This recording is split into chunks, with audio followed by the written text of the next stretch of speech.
Je pense que les Français ne se rendent absolument pas compte du changement de position de la France sur la scène internationale. Je pense que d'un certain côté, c'est mieux de faire l'autruche, effectivement, de ne pas savoir ce qui se passe, parce que c'est tellement honteux pour nous que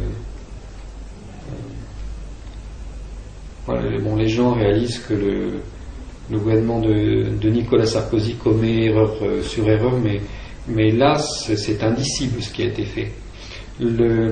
La France, simplement, est absente, elle ne compte plus. Ça fait rire, voilà. Donc, moi, j'ai l'occasion de discuter avec les responsables politiques de plusieurs pays de cette région et de discuter avec eux très fréquemment. Et quand on parle de Nicolas Sarkozy, c'est vraiment c'est toujours un objet de plaisanterie. Bon, quand on parle de Bernard Kouchner, alors là, c'est l'hilarité, quoi. Tenez, vous savez, Bernard Kouchner a vécu un moment au Liban. Bon. Et il a raconté un jour à l'Assemblée nationale, dans un débat public, qu'il avait été l'ami personnel de l'imam Sadr, le fondateur du mouvement Amal, dont le Hezbollah est issu,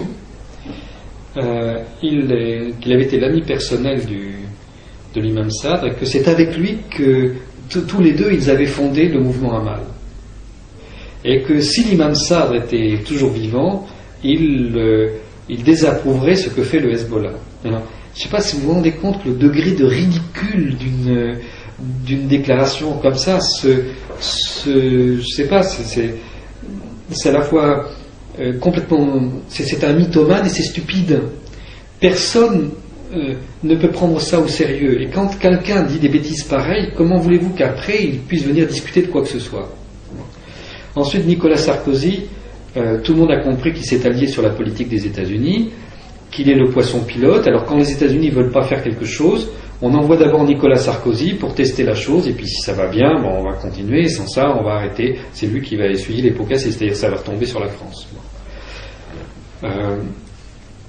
Ça, c'est pour sa politique.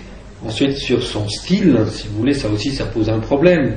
Bon, c'est peut-être très drôle, mais moi, j'ai été consulté par certains ici. Quand Nicolas Sarkozy se déplace et que son épouse est avec lui, vous savez que beaucoup de femmes de chefs d'État refusent d'être photographiées à côté d'elle, que ça pose un problème dans l'organisation des voyages. Ben oui, parce que qu'est-ce que vous voulez, tout le monde sait que quand il a été reçu à Buckingham Palace par la reine, tous les journaux britanniques faisaient leur une avec des photos de la femme du président français nue.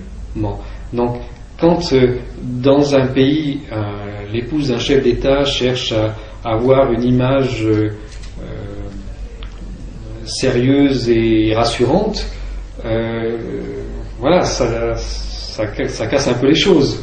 Donc, c'est ingérable cette chose-là. C'est peut-être très drôle pour faire les pages de Gala et Voici, mais vous n'imaginez pas tous les problèmes que ça pose en chaîne, ce genre de choses. Bon.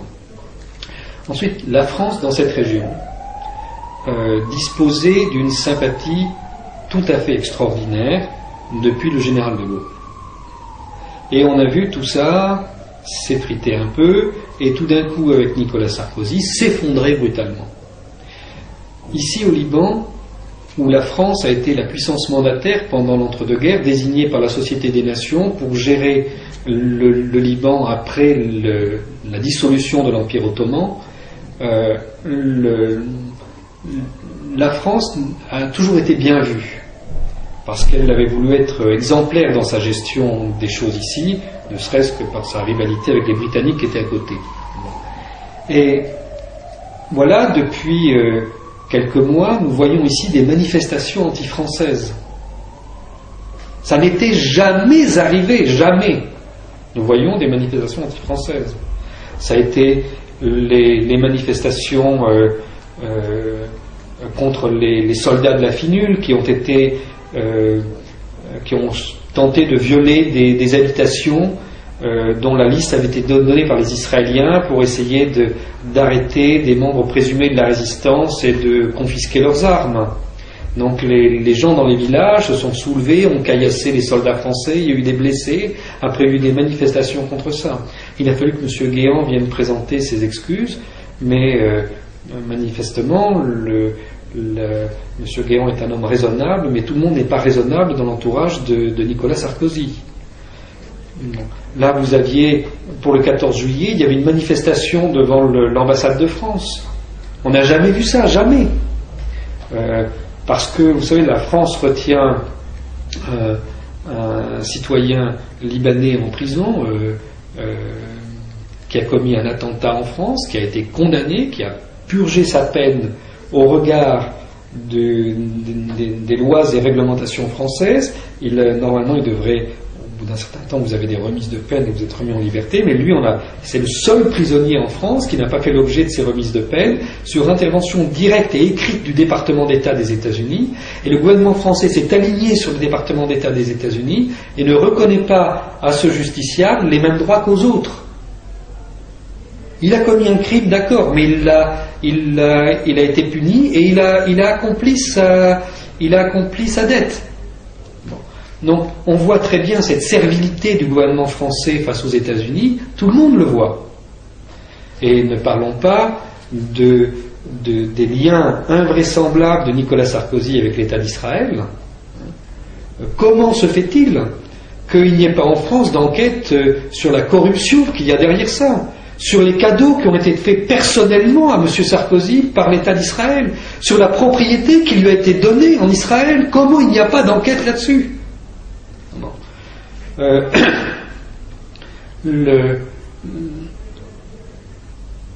Lorsque je discute de ça avec des dirigeants politiques ici, j'ai toujours considéré que c'est une parenthèse dans l'histoire de notre pays. Voilà. C'est une mauvaise passe. Mais fondamentalement, notre pays, ça n'est pas ça. Je vous demande d'être patient, mais ça va changer, ça va revenir. La France sera de retour à un moment donné. Donc, malgré tout, vous vous sentez patriote sur ce point-là? Mais pas simplement sur ce point-là. Je suis patriote, c'est évident. Oui. On est dans une période dite de globalisation. Ça consiste à faire que au lieu de se sentir appartenir à une communauté nationale dans laquelle on pouvait développer des institutions démocratiques, les gens abandonnent l'idée démocratique. Il n'y a pas de démocratie sans nation. C'est extrêmement simple, ça. Donc si vous n'êtes pas patriote, vous êtes antidémocrate. Vous devez commencer comme ça de manière très claire. Mais dans cette période, on nous explique que on essaie de créer une sorte de classe sociale transnationale qui trouve son expression dans le forum de Davos, où on se retrouve entre gens riches, un mélange de politiques, de chefs d'entreprise et de pop stars, et puis on regarde de très haut ce que le bas peuple, n'importe où sur Terre, est en train de vivre. Et moi, je trouve ça très inquiétant que, en France, des gens se laissent gagner par cette idéologie et ne défendent pas la démocratie et la République que nos aïeux ont édifiée.